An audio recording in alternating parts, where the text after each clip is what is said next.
welcome to Microfiche Microphone. I'm Micah, and on this channel we look at microfiche from the past, or old newspaper articles in the public domain. We look at them with our modern eyes, our modern perspective, and see what we can learn from them. So on this microfiche time capsule, we are looking back at the Ladies' Home Journal from April 1884.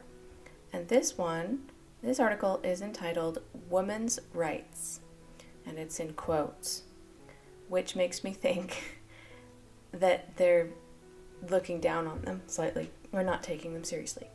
Now, I particularly wanted to read this one. I haven't read it before, but I wanted to read it with you because if you think back at what rights women had in 1884, there weren't that many. And it makes me wonder if they were aware of that. Were they aware that they had very few rights? And is this something that we are aware of today? I feel like we are much more aware than they were then, but I want to know what they thought of women's rights at the time. What the average housewife, or in this case, this particular author, thought of women's rights in 1884. Did they feel like they needed more rights? Did they feel like they had plenty of rights? And the fact that it's in quotes makes me think that they felt like they had rights. So I was just curious as to what people thought of women's rights back then and feminism. So let's take a look. So, women's rights. Editress, Ladies' Home Journal. The particular right, which I am going to talk about now, is her right to be healthy. To be healthy as a man, if you please, and I take the ground that no act of legislation is necessary for her to enjoy this glorious heritage. Okay. It may be necessary for us to oppose the fashion, go contrary to the prescribed rules of certain men and women who are no better than you and I, in short, to exercise a little of that common sense which has lain dormant for too long. Did you ever stop to think, dear girls, whose laws you were keeping and whose you were breaking by this blind clinging to what is fashionable? God made the laws of nature which you are breaking, and men and women those laws which you have felt that you must keep if you perish in the keeping. I know that when I touch on matters of dress that I am on dangerous ground. I know from experience that high heels, thin soles, tight corsets, and unfit clothing are very dear to the girlish heart. And I know, too, also, that when life's burdens begin to press, that these same indulgences have unfitted us for honestly fulfilling woman's holiest and greatest duty, her real mission on earth, that of motherhood. Not but what there are scores of corset-wearing mothers, but point out to me one healthy one out of each score, and I'll show you 19 prematurely wrinkled and wan, fretful and ailing women to offset your one. Okay, this is not where I thought this was going. Interesting to me. So this is basically anti-corset.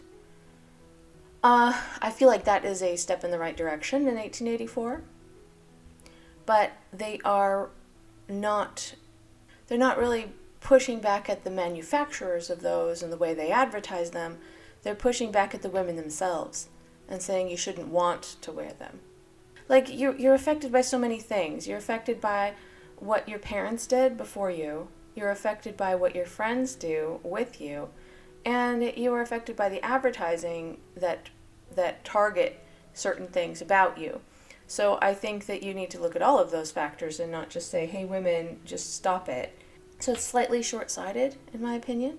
But let's keep reading and see what else they have to say about this. Take a chart of the human form and see for yourself that the heart, lungs, spleen, kidneys, and liver are located in and near that part of the body which fashion says must be squeezed into the smallest part of the corset. And no words of mine are necessary to convince you that no corset-wearing woman can have a full and natural development and free movement of those same organs. And when girl babies are born without these 7 organs, then, and not till then, can we abuse ourselves and be healthy. And I want to say just here a word to mothers. It is your bounden duty to give your girls the best health possible, and as you love them, shield them from the misery and suffering which has marred your own life. Do not kill them with foolish kindness as your mothers did you.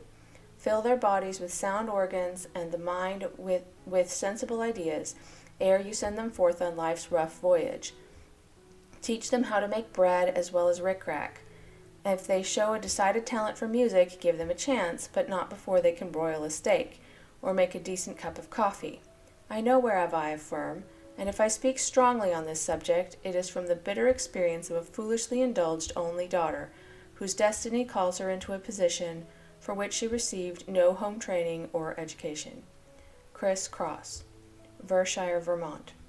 Alright, there are several points here.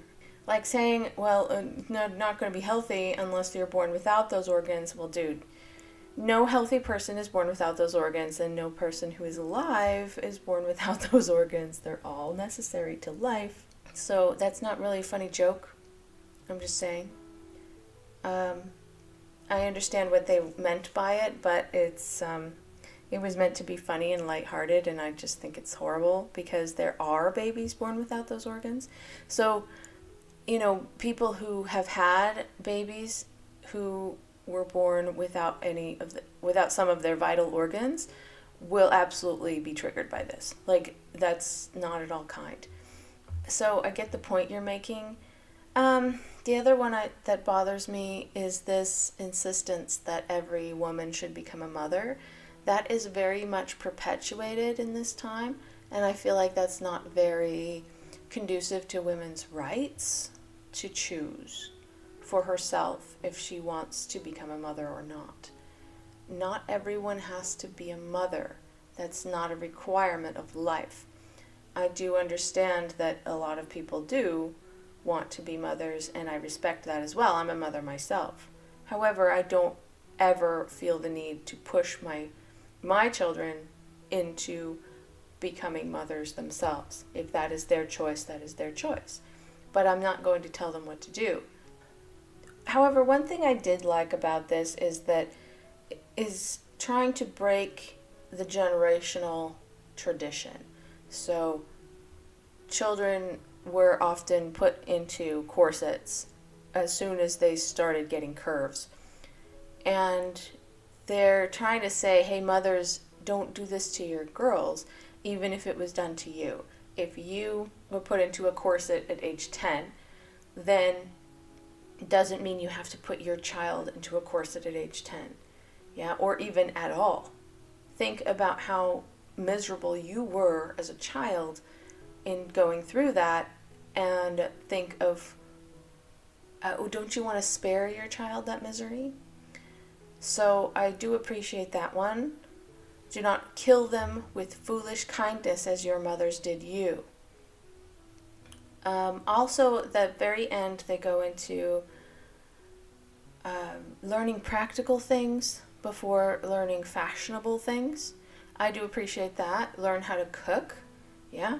And these are basic things they were learning how to cook. Learn how to bake a loaf of bread. Learn how to broil a steak. Learn how to make a cup of coffee. Those are very, very basic things.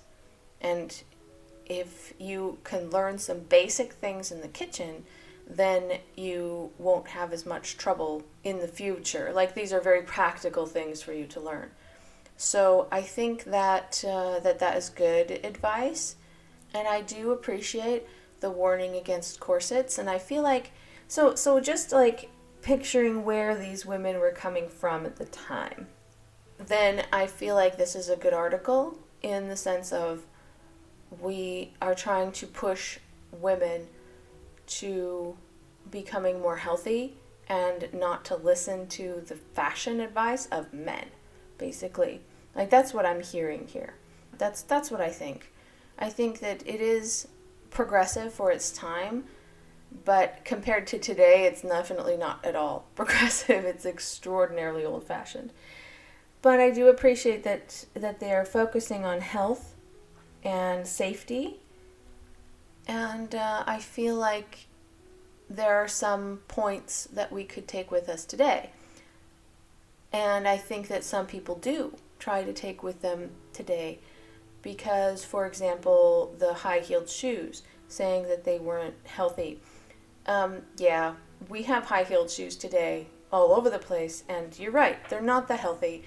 How many women have ever rolled their ankle because they were wearing heels, or had their heels get caught on something, or not been able to run because they were wearing heels. So it's just something I would point out that would be relevant today that's not dissimilar to what they were going through then. Women love heels because of the way that you hold your body when you're wearing heels. When you hold your body higher and slightly farther back, then it gives you better posture, and it makes you taller, and it gives women the feeling that they have more power. And that's why women love them, I think. But at the same time, they're not really good for your health. So it's just something to point out as a parallel to today.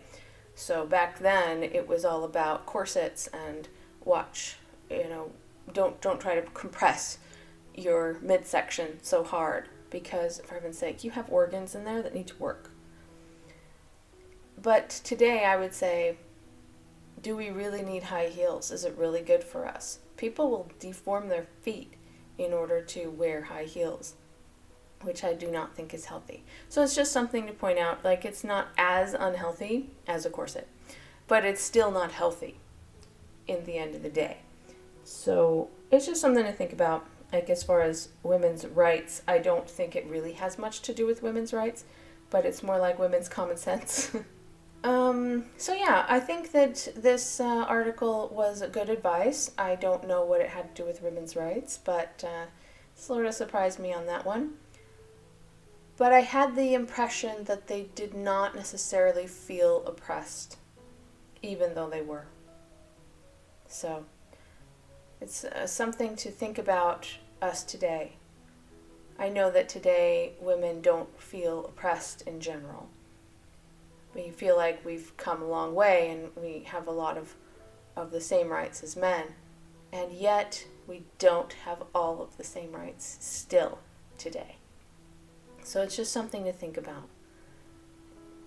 And I would encourage everyone to think about it. Is the way things are today actually really acceptable? Or can we still stand to improve? And I'm not talking about third world countries. I want you to look at the country you live in and ask yourself, are things really equal? Are things really fair between men and women? Think about it. So, just wanted to give you something to think about today, and I hope you enjoyed that Microfiche time capsule. And watch out for your health. Take care of yourselves. You're important. And if you don't do it, no one else will. So, please like the video, subscribe to the channel, and I hope to see you in the next video.